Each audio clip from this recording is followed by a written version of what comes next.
સુરતમાં 2 દિવસથી વરસાદી માહોલ જોવા મળી રહ્યો છે અને તાપી નદી બે કાંઠે વહી રહી છે અને કોઝવે ઓવરફ્લો થતા વાહન વ્યવહાર માટે બંધ કરાયો છે. તો સુરત જિલ્લામાં 2 દિવસથી વરસાદી માહોલ અને ઉકાઈ ડેમના ઉપરવાસમાં વરસાદના કારણે ડેમમાં પાણીની આવક થતાં ડેમમાંથી પાણી છોડવામાં આવી રહ્યું છે, જેને લઈને તાપી નદી બે કાંઠે વહી રહી છે. તો બીજી તરફ સુરતમાં આવેલા કોઝવે ખાતે નયનરમ્ય દ્રશ્યો સામે આવ્યા છે.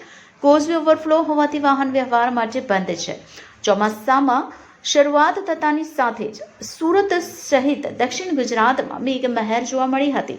તો રાજ્યમાં ચોમાસાની શરૂઆત સાથે મેઘમહેર જોવા મળી છે, જોકે ત્યારબાદ છેલ્લા કેટલાય દિવસોથી વરસાદે વિરામ લીધો હતો.